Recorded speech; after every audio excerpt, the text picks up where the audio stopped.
reaktan. Nah, habis itu yang saya tahu lagi di video itu kalau unsur-unsur bebas kayak O2, H2 itu memiliki perubahan yang stabil, yang lebih relatif stabil, yaitu maka ditentukannya nilai perubahannya itu 0. Itu yang sudah saya ketahui dari video pertama.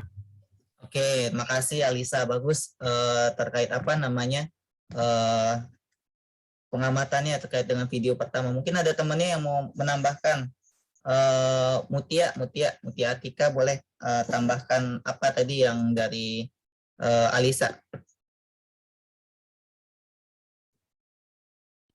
Mungkin nggak banyak ya Kak yang bisa saya tambahin karena nggak jauh beda sama penjelasan Alisa. Tapi yang saya pelajari cara apa namanya yang persamaan reaksi itu kan dihitung ininya, yang produk dikurang reaktan. Nah di situ awalnya saya agak bingung, cuman pas udah saya pelajarin lagi jadi paham gitu. Karena suka kebalik-balik, kadang produk dulu baru reaktan gitu-gitu. Jadi ya kayaknya itu yang saya pahami Kak, tambahannya. Oke, makasih Mutia tambahannya ya, betul tadi ya. Karena nanti habis ini ada lagi energi ikatan tuh kebalikan ya rumusnya. Jadi emang kadang-kadang agak apa ya, harus bukan dihafal ya, tapi dipahami konsepnya. Kalau misalnya entalpi pembentukan, berarti kan pembentukan ya, kita punya data pembentukan, berarti yang terbentuk itu apa sih? Produk. Oh, berarti produk kurang reaktan, gitu aja. Nggak perlu untuk dihafalkan gitu. Makasih Mutia, Tika, dan Alisa. Ini ada link presensi, silakan diisi linknya dulu. Oke, berarti sudah betul ya tadi ya tentang data entalpi pembentukan standar. Bahwasannya dalam kita menghitung delta H reaksi ya, delta H reaksi, ininya masih belum jalan ya. Sudah terlihat ini ya nih, coretannya.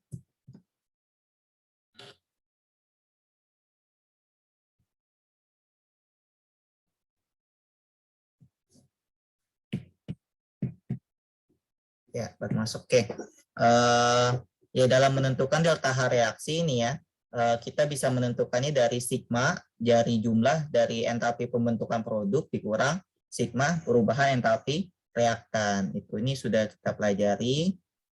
Terus ada hukum Hess. Nah, boleh Rahma, Fajrianti, apa yang kamu sudah pelajari terkait dengan hukum Hess?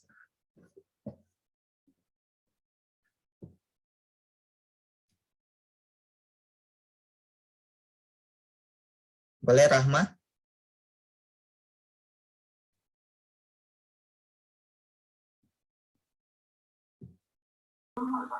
Maaf Kak, tadi HP-nya sempat lag. Jadi jadi dari hukum Hess itu tuh kita mencari reaksi dari delta H Kak. Jadi kan misalkan ada 3 reaksi. Kita kan disuruh menentukan misalkan kayak di kuis 2 kemarin C3H8 plus 5O2 terus habis itu 3CO2 ditambah 4H2O. Dari 3 reaksi tersebut kita menambahkan yang kurangnya Kak, kayak 2H2O berarti harus dikali 2 lagi agar memenuhi persyaratan yang akan direaksikan. Kan yang akan direaksikan 4H2O Kak. Begitu Kak. Oke, betul. Rahma, terima kasih Rahma. Ya, Kak. Kemudian coba ada yang mau menambahkan, mungkin Elinda, tentang hukum Hess dari video kedua. Itu kalau nggak salah ada 2 poin. Itu poin yang pertama tadi tentang penjumlahan reaksi. Yang satunya lagi boleh ditambahkan?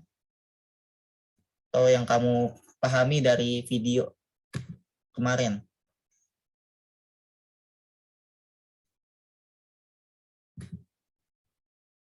Elinda ada hadir?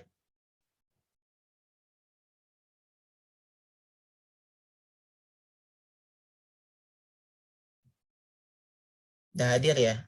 Oke, lanjut mungkin ke Bella.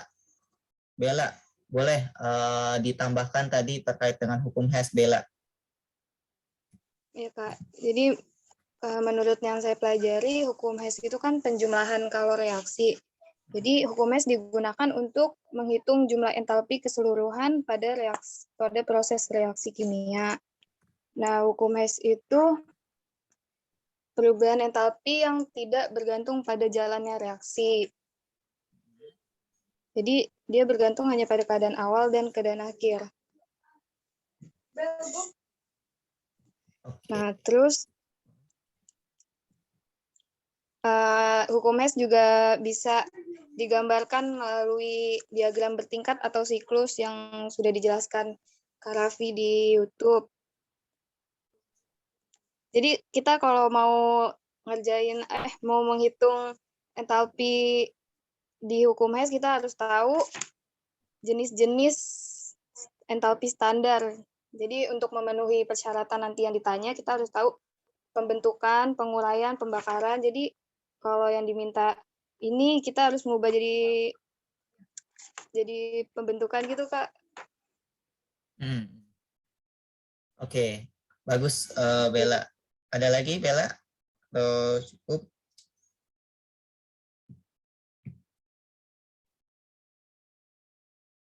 Oke ya, berarti tadi makasih Bella dan siapa tadi sebelumnya Rahma ya untuk penjelasannya. Jadi betul ya, untuk hukum Hess kita ada 2 poin di situ terkait pertama kalau reaksinya sebenarnya 3 poin ya. Yang pertama itu adalah kalau reaksinya 1 gitu. Ya kalau reaksinya hukum Hess ini yang reaksinya 2 ya. Berarti ada 2 poin. Berarti kalau reaksinya 2 atau lebih, bagaimana kalian untuk memodifikasinya supaya menjadi apa yang ditanyakan soal gitu. Yang ditanyakan soal kan C3H8. Oh, dilihat C3H8-nya di kiri atau di kanan gitu. Nah, kemarin kalian sudah berlatih tentang itu, juga tentang terkait dengan skema atau siklusnya ya. Nah, di sini juga bisa digambarkan selain reaksinya juga digambarkan dalam bentuk siklus ya. Sama kayak perumpamaannya kalau Jakarta ke Bandung ya. Nah, Jakarta ke Bandung tuh bisa lewat puncak dulu, habis dari puncak ke Bandung gitu, atau langsung dari Jakarta ke Bandung. Itu berarti delta H-nya sama gitu ya, dari A ke C itu sama dengan delta H2 ditambah delta H3. Ini kemarin sudah dipelajari, berarti sudah oke. Nah, sekarang kita lanjut masuk ke materi berikutnya, yaitu tentang energi ikatan rata-rata ya. Diperhatikan, untuk energi ikatan rata-rata ini adalah energi yang digunakan untuk memutuskan 1 mol senyawa gas ya, senyawa gas menjadi atom-atomnya. Nah, di sini berarti energi ikatan ini terkait dengan konsep ikatan ya, ikatan kimia. Nah, ada yang punya ide bagaimana suatu ikatan itu bisa terjadi? Ini kan materi ke-10 ya, tentang ikatan kimia. Boleh, bagaimana sih suatu reaksi kimia itu bisa dapat terjadi? Kenapa reaksi kimia itu bisa terjadi gitu? Sebelum kita masuk ke energi ikatan. Nah, jadi dalam reaksi itu bisa kita kita ukur energinya.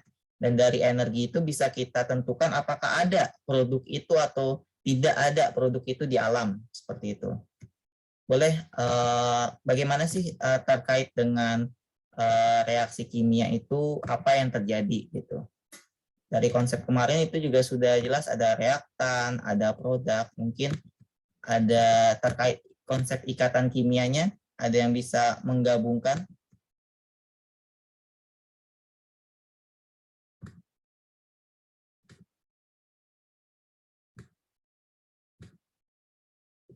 Boleh Nurhaliza Kumaira? Ada hadir Nurhaliza? Ya, hadir, Kak. Oke, gimana tentang terkait ini deh, reaksi kimia, apa yang kamu pahami tentang reaksi kimia? Terus hubungannya apa sih sama ikatan?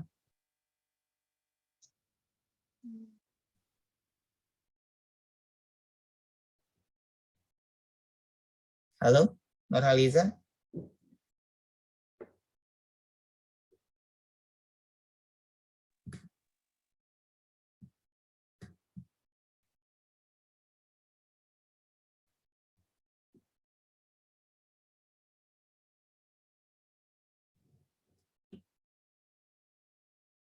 Atau satu-satu dulu deh, dari reaksi dulu, apa yang kamu ketahui tentang reaksi?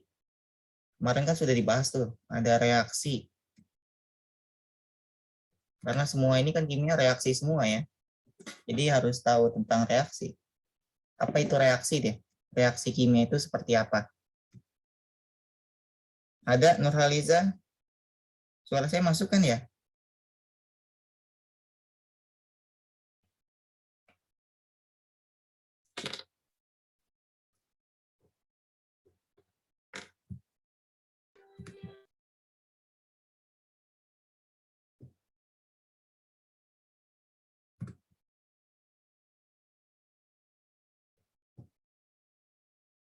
Atau kamu tahu atau enggak? Kalau enggak apa-apa gitu, biar saya tahu. Misalnya saya itu kan nggak tahu, misalnya kamu nggak tahu tentang reaksi, jadi saya bisa tahu mengukur gitu sejauh mana untuk selanjutnya gitu. Ada yang bisa bantu ya? Coba Nurhaliza. Reaksi suatu perubahan alam yang bukan antar perubahan senyawa kimia. Kenapa? Sorry. Perubahan Suatu proses alam yang selalu menghasilkan perubahan senyawa kimia. Oke, ya bagus Nurhaliza, makasih. Nah gitu. Ya jadi sebenarnya kan reaksi konsep dasarnya ya. Berarti saya sedikit mengulas lagi. Konsep dasar reaksi itu kan kamu misalnya punya senyawa A gitu ya, ditambah senyawa B. Ya atau misalnya begini, apa yang umum gitu reaksinya. Misalnya ada reaksi pembakaran ya. C2H4 ditambah O2 ya, jadi CO2 plus H2O gitu kan ya, reaksi pembakaran. Nah, berarti dalam suatu reaksi ini ada namanya pembentukan dan pemutusan ikatan gitu. Jadi itu yang hubungannya tadi betul tentang perubahan. Perubahannya itu di mana? Jadi perubahannya itu dari C2H4 ini ada atom yang apa namanya C2H4 seperti ini kan ya gambarnya ya. C2H4 ada atom atau ikatan yang putus gitu. Nah, ditambahkan O2 gitu, ditambahkan O2 berarti jadi CO2, ada yang putus dan ada yang terbentuk. Nah, itu adalah reaksi. Jadi, kaitannya dengan ikatan kimia dalam suatu reaksi itu selalu melibatkan pemutusan dan pembentukan ikatan. Nah, bagaimana pemutusan dan pembentukan ikatan ini?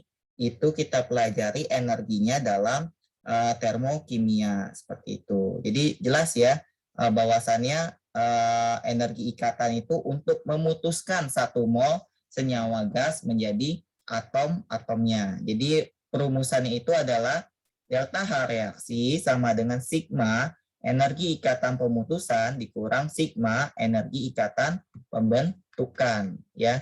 Jadi kalau yang kemarin itu apa namanya dari data, kalau misalnya diketahui data entalpi pembentukan, kalian masukkan ke rumus yang kemarin gitu ya. Terkait yang sigma produk gitu ya dikurang sigma reaktan gitu ya dari delta H 0F-nya. Tapi kalau ini kalau kalian punya data energi ikatan, berarti kita bicara ikatan. Ikatan itu antara A sama B gitu ya. Nah, ini namanya ikatan. Misalnya kalian punya tadi C2H4 gitu ya. Berarti gambarkan dulu strukturnya seperti apa C2H4. Nah, C2H4 digambarkan. Nah, berarti data yang kalian punya bukan data pembentukan, bukan ini, kan delta H0F. Ya, misalnya kalian nggak punya data ini, tapi yang kalian punya adalah data energi ikatan dari masing-masing ikatannya. Ada ikatan apa aja berarti yang ada di C2H4. Ini ya, ada ikatan C rangkap 2 gitu ya. Nah, ada ikatan C rangkap 2. Ada ikatan apa lagi? Ikatan C dengan H, gitu kan ya. Nah, ada ikatan apa lagi? C dengan H yang lainnya ya. Ini juga C dengan H, ini juga C dengan H, ini juga C dengan H. Berarti ada apa saja? Ada C rangkap 2 dan C dengan H-nya ada 3 gitu. Jadi yang dilihat datanya itu adalah ini gitu. Sampai di sini ada yang ingin ditanyakan?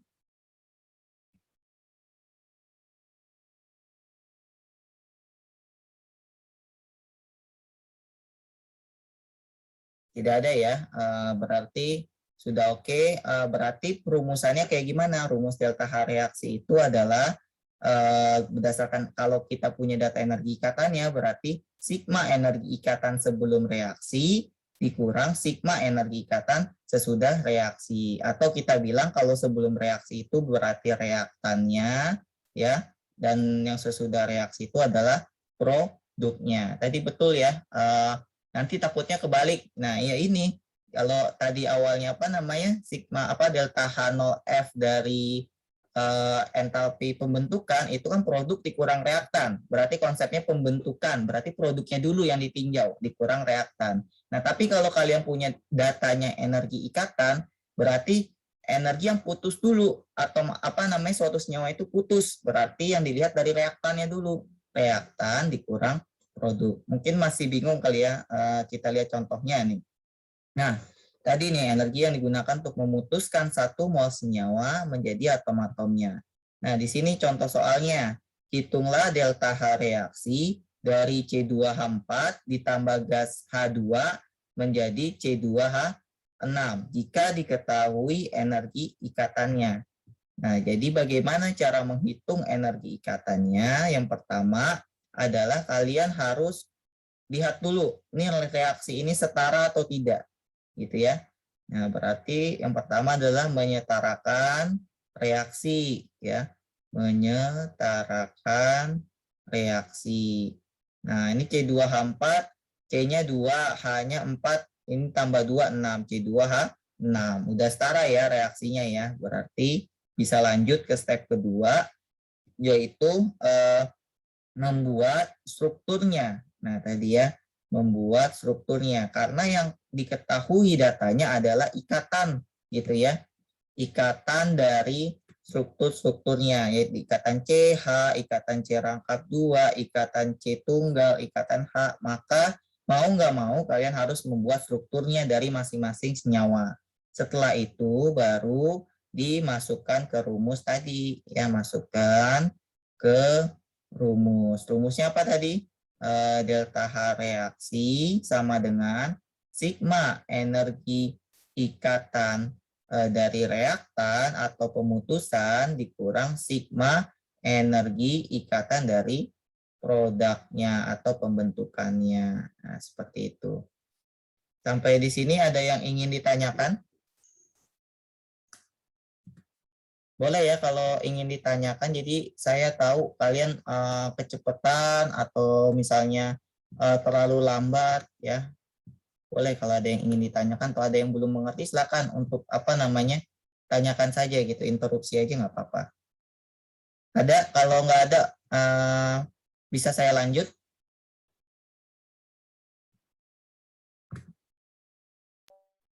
Mungkin lanjut aja dulu kan, nanti kalau ada yang mau nanya nanti tinggal kasih tahu ke kakak gitu.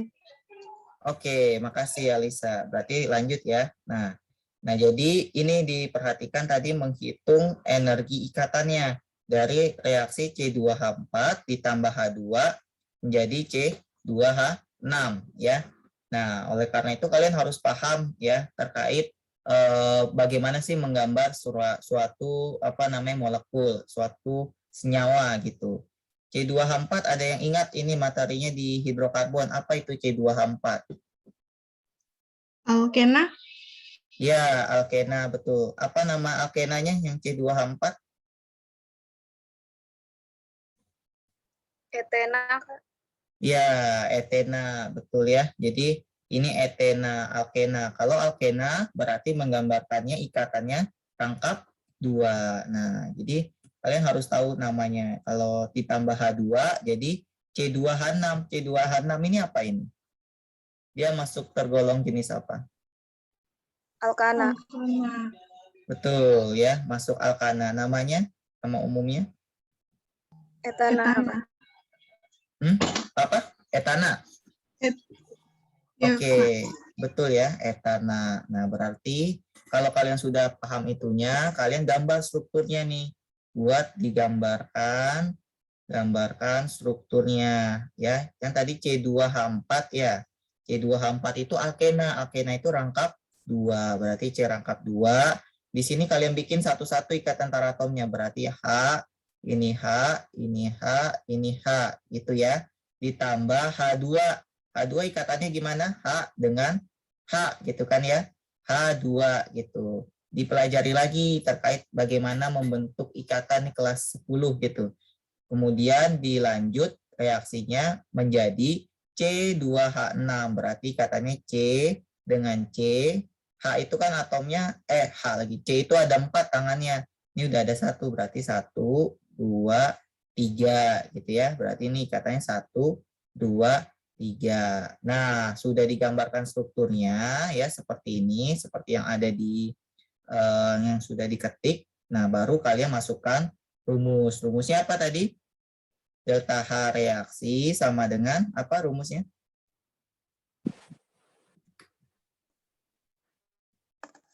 Energi ikatan pemutusan dikurang energi ikatan pembentukan. Iya. Atau sebelum sebelum apa? Sebelum reaksi dikurang sesudah reaksi. Betul, betul Bella ya. Jadi sigma energi ikatan pemutusan atau yang sebelum reaksi dikurang sigma energi ikatan pembentukan. Nah, maka kalian lihat satu-satu. Di sini berarti yang dia pemutusannya. Nah, sini dia yang terbentuk kan ya. Ini yang terbentuk atau produknya. Maka di sini dilihat satu-satu ikatannya ada apa aja sih? Yang pada pemutusan ada dari ini ada ikatan C rangkap 2. Berarti ada satu ikatan C rangkap 2 seperti itu. Nah, kemudian ada apa lagi ikatannya? Ada ikatan C dengan H ya. Ikatan C dengan H. Terus ada ikatan apa lagi? Ada ikatan H dengan H seperti itu. Nah, C dengan H-nya ini ada berapa ikatannya? Ada 1, 2, 3, 4 gitu ya. Ada 4 ikatan C dengan H ya. Habis itu ada 1 ikatan C rangkap 2 dan ada 1 ikatan H dengan H seperti itu.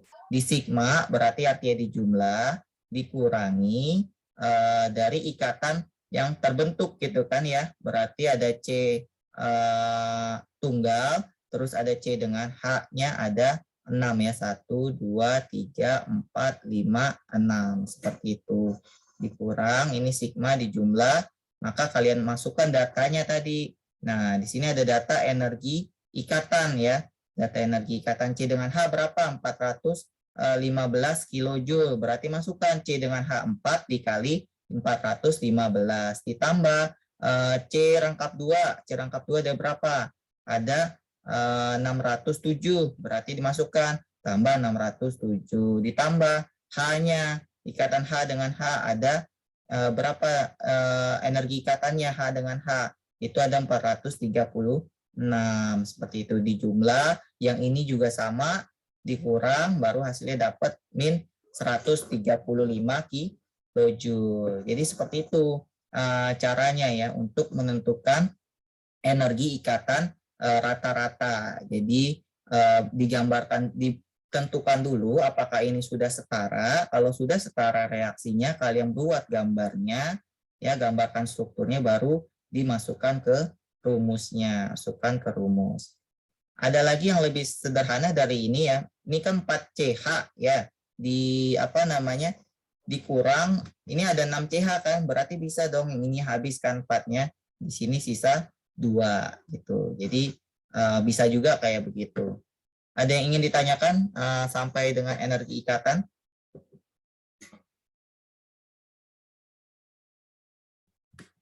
Apakah sudah ini ada apa namanya?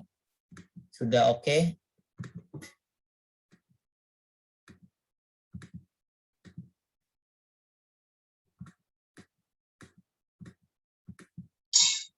Mungkin lanjut aja dulu Kak.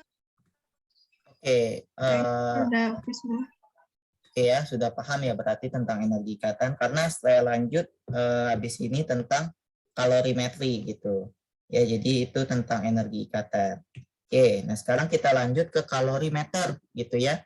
Jadi menentukan apa namanya perubahan entalpi ini bisa dengan secara kita punya data ya. Kayak sebelumnya kan saya sudah jelaskan ya. Kita bisa menentukan perubahan entalpi itu ya perubahan entalpi reaksi kita bisa tentukan dari kita punya data sekunder ataupun data yang sudah ada maupun dengan percobaan gitu ya.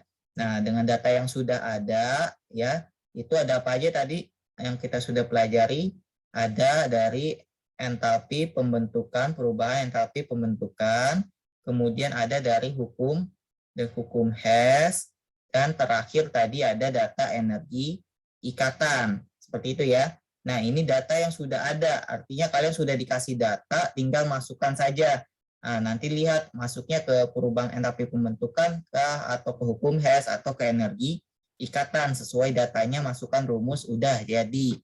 Nah, untuk menentukan perubahan entalpi reaksi juga bisa dari percobaan gitu. Nah, dari percobaan ini kita tentukan dengan suatu metodenya adalah kalorimetri ya. Jadi kalau kalorimetri ini metode, alat yang digunakannya adalah kalorimeter seperti itu. Nah, jadi dari sini kita baru masuk ke kalorimeter ya. Nah, jadi apa itu kalorimeter? Adalah alat yang digunakan untuk mengetahui perubahan entalpi tadi ya, delta H. Bagaimana kita bisa mengetahuinya? Dengan mengukur perubahan suhu dari sejumlah air atau larutan sebagai akibat dari reaksi kimia dalam suatu wadah terisolasi. Nah, menurut kalian kenapa harus pakai wadah yang terisolasi untuk mengukur perubahan entalpi? Ada yang bisa ini memberikan ide terkait dengan sistem? Kenapa sih pakainya sistem yang terisolasi, nggak yang terbuka aja gitu? Mungkin kalau terbuka dia lebih cepat perubahan suhunya. Mungkin kan kayak contohnya kita manasin air dalam panci itu kan, kalau kita panasin, kalau kita diamin lama-lama dia kan bakalan dingin sendiri dengan seiring waktu. Kalau pakai yang terisolasi mungkin biar dia tuh tertahan panasnya, jadi kita bisa tahu perubahan suhunya yang lebih akurat daripada kalau yang terbuka. Mungkin dari saya kayak gitu. Ya, ya bagus. Terima kasih Alisa. Ada lagi mungkin pendapatnya yang lain terkait dengan kenapa sih harus pakai kalorimeter, nggak yang kita praktikum yang ini kan ya, di video percobaan tentang reaksi endotherm exotherm kan itu kan juga udah jelas gitu, kayak perubahannya udah dilihat jelas. Tapi kenapa nggak pakai langsung gitu aja gitu ya? Ada lagi atau sudah tidak ada ya? Nah, jadi kurang lebih mungkin ada betulnya ya dari Alisa. Jadi untuk kenapa kita menggunakan kalorimeter? Karena kita ingin mengetahui, menentukan perubahan suhunya itu dari suatu sistem tanpa adanya gangguan gitu ya. Kan isolasi gitu ya. Jadi tidak terjadi perpindahan antara perpindahan materi maupun perpindahan energi gitu. Jadi agar kita bisa menentukan perubahannya ya, menentukan perubahannya dengan jelas, dengan tepat ya, tidak terpengaruhi oleh lingkungan ya. Kalau terbuka kan tentu dia terpengaruhi kan, kita nggak tahu bagaimana perubahan dari reaksinya itu, maka harus terisolasi. Nggak ada asumsikan tidak ada perubahan materi maupun energi. Maka di sini kalian ada konsep fisikanya ya. Konsep kalor di sini dimainkan, bahwasannya Q reaksi, Q itu kalor ya, Q reaksi ditambah Q larutan ditambah Q kalorimeter sama dengan 0, karena dia terisolasi, berarti jumlahannya ini sama dengan 0. Maka kita bisa bikin rumusnya jadi gimana? Q reaksi sama dengan min Q larutan ditambah Q kalorimeter. Gitu kan ya? Tinggal kita pindah ruas ke kanan seperti itu. Nah, kita ingat lagi rumus kalor itu apa sih? Ini udah paham ya, udah fasih dari SMP terkait dengan rumus kalor gitu ya. Q larutan itu adalah M dikali C dikali delta T. Nah, maka Q kalorimeternya ya, kalorimeternya itu punya kalor sendiri gitu kan ya. Itu adalah C besar, bedanya C besar apa sama C kecil. Nah, nanti kita lihat dikali delta T-nya, kapasitas kalornya ya. Berarti C besar itu kan M dikali C kecil gitu, dikali delta delta T. Maka jangan dilupakan adalah delta H-nya kita tentukan perubahan entalpi sama dengan Q per N. Nah, ini untuk rumusnya ya tadi ya. Jadi rumusnya Q reaksi ya sama dengan min Q larutan ya ditambah Q kalori meter seperti itu. Ini MC delta T. C kecil ini adalah apa? Kalor jenis larutan. Ini sudah ada datanya biasanya. Terus C besar adalah kapasitas kalor Joule per Kelvin. Nah, maka kita tentukan perubahan entalpi adalah sebanyak Q-nya itu apa namanya kalornya per mol seperti itu. Sampai sini ada yang ingin ditanyakan terkait kalorimeter?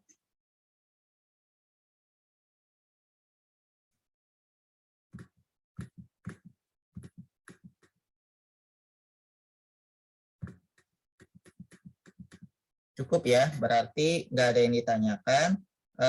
Lanjut ke contoh soal gitu. Nah, di sini contoh soalnya diperhatikan ya.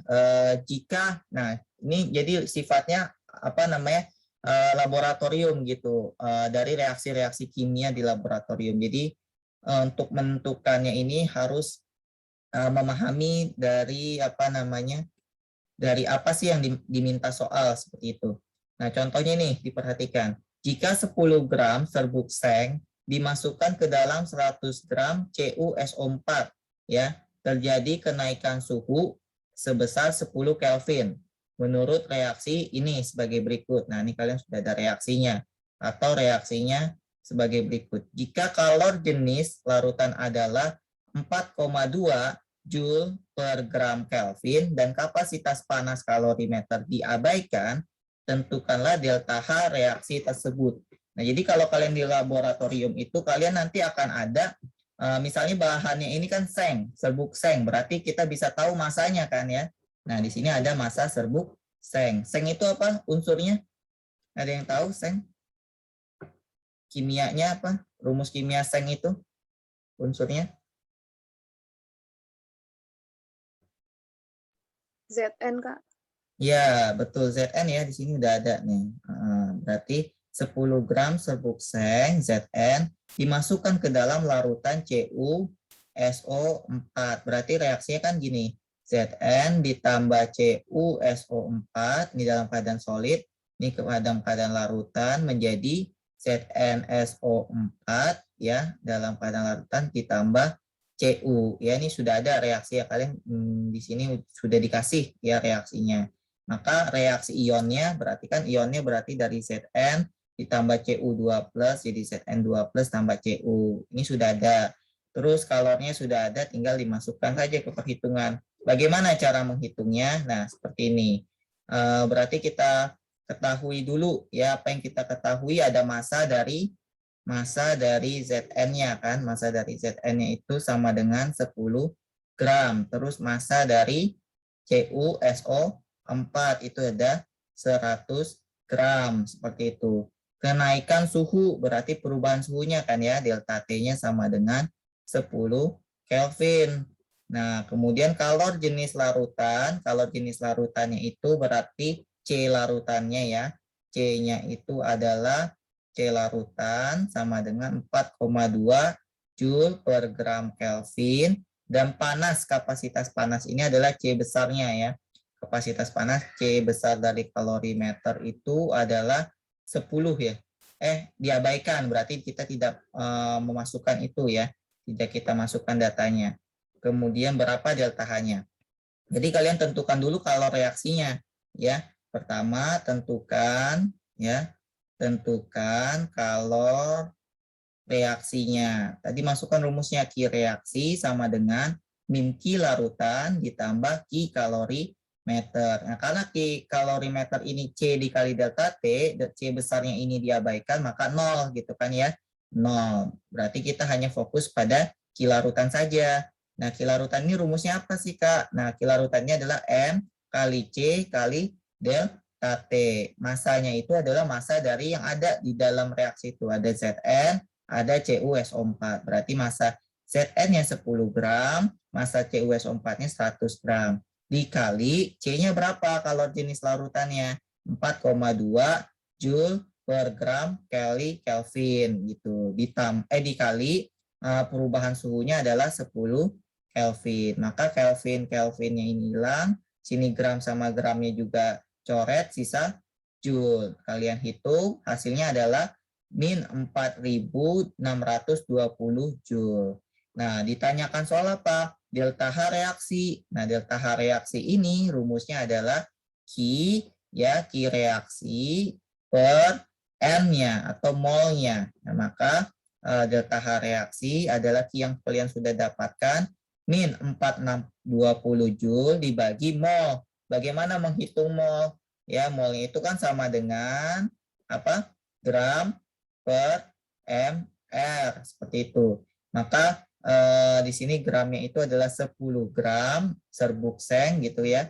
Kan yang dimasukkan ini serbuk seng ya, 10 gram per massa relatifnya 65. Di sini ada nih ARZN ini adalah 65 karena kita ditanya dari reaksi tersebut. Maka delta H-nya sama dengan tinggal kita hitung min 4.620 Joule dibagi 10 per 65. Hasilnya sebesar 30.030 Joule per mol atau 30,030 kilojoule seperti itu. Ya, ini negatif karena ini ya negatif. Ada yang ingin ditanyakan sampai di sini terkait dengan kalorimeter. Jadi sampai situ kita bisa menentukan delta H reaksi. Ada yang ingin ditanyakan?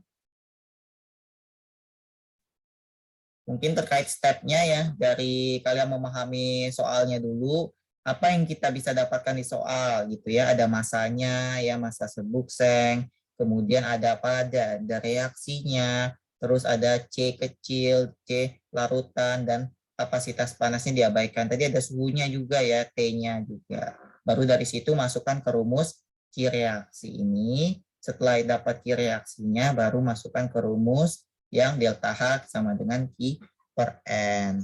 Ada yang ingin ditanyakan?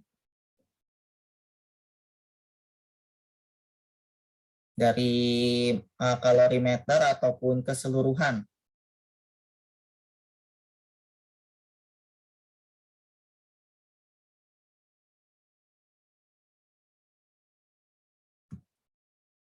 Sudah oke ya?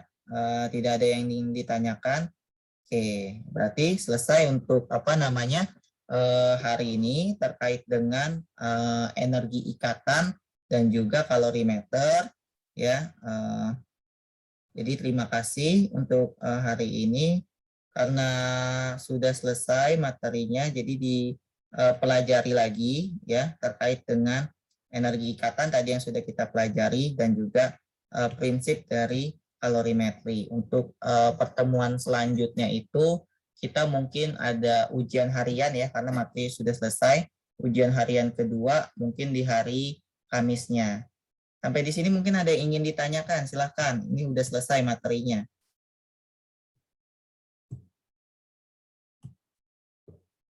Mungkin masih bingung tentang kalorimetri atau tentang energi ikatan tadi. Halo? Masukkan ya suara saya ya? Masukkan. Ya, ada yang ingin ditanyakan? Silakan. Kalian jangan diam. Kalau misalnya kalian diam, saya nggak tahu. Kalian tuh ibarat kata dokter gitu. Dokter mau menganalisis penyakit pasiennya. Kalau pasiennya diem ya dokternya nggak bisa kasih obat gitu. Nggak bisa kasih solusi untuk gimana sih ke depannya biar lebih baik gitu. Nah kalau misalnya kalian nggak tahu pun bilang nggak tahu, nggak paham gitu. Kalau kalian sudah paham bilang gitu, saya sudah paham gitu. Nah itu ke depannya gitu ya. Nanti dengan siapapun gurunya, baik saya maupun nanti dengan Ibu Win ke depannya ini kan saya mungkin sampai di laju reaksi paling ya. Nah jadi tanyakan saja ataupun kalian sudah paham, bilang sudah paham, atau tidak paham bilang saja tidak paham, nggak apa-apa. Ada yang ingin ditanyakan atau sudah paham atau belum? Udah paham nggak? Udah paham ya. Andaru nih baru Andaru nih ya. Andaru Hanif, yang lainnya Gimana? Sudah paham belum atau kasih emoticon? Jadi saya bisa tahu gitu, udah paham atau belum gitu. Ini lumayan sih kalau menurut saya materinya gitu. Untuk semuanya sih udah Kak, cuma di latihan ini kan kita tinggal masukin rumus ya. Jadi tinggal terbiasa aja ngelihatnya gitu biar lebih mudah lagi masukin rumusnya. Mosol udah ngerti semua sih. Oke, ya Raffi Andana sudah paham berarti ya. Ya, oke. Berarti yang lainnya sudah ya. Atau kalian kasih emoticon deh, kalian sudah paham atau belum ya? Oke atau belum paham gitu. Ya. Kalau sudah seperti itu, maka tadi betul ya kata Raffi Andana itu harus apa namanya? Harus latihan soal gitu. Jadi nanti akan ada kuis ya, ada kuis ya.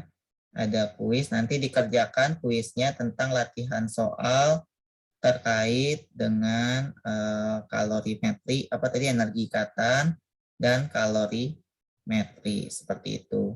Sebenarnya itu tidak harus nggak harus dihafalkan ya rumusnya, tapi kalian tahu gitu konsepnya dari entalpi pembentukan standar. Oh berarti perumusannya itu dari sigmanya dari delta H, 0F-nya dari pembentukannya, berarti produknya dulu dikurang reaktan. Kalau misalnya ada data energi ikatan, berarti dari pemutusan dikurang dari pembentukan. Karena kan energi ikatan, dia putus dulu reaksi ikatannya, baru dia terbentuk seperti itu. Ya, jadi terkait kuis itu untuk hari ini, terima kasih untuk semuanya.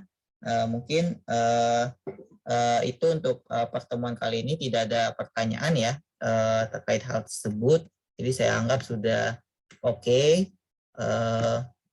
Terima kasih semuanya. Mungkin bisa on on cam untuk kita dokumentasi seperti itu.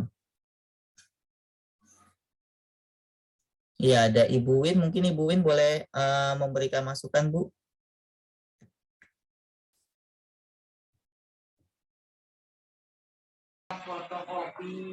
Lanjut, semangat, bagus sudah. Iya, Ibu. Ya. Siap, makasih. Yuk, yang lainnya kita ini dulu, on cam dulu. Ini ada Ika, ada Raffi Andana, ada Rahma, Mutia, Bella. Yuk, yang lainnya.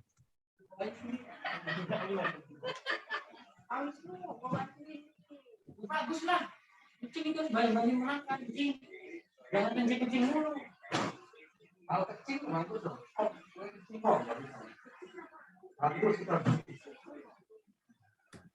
Oke, sudah. Yang lainnya sudah oke. Ya, kita foto. 1, 2, 3. Sekali lagi. 1, 2, 3. Oke, terima kasih semuanya. Selamat memahami materinya dan bertanya silakan ke saya kalau misalnya masih ada yang belum paham ya. Makasih. Assalamualaikum warahmatullahi wabarakatuh. Waalaikumsalam warahmatullahi wabarakatuh. Terima kasih ya. Saya end meeting ya.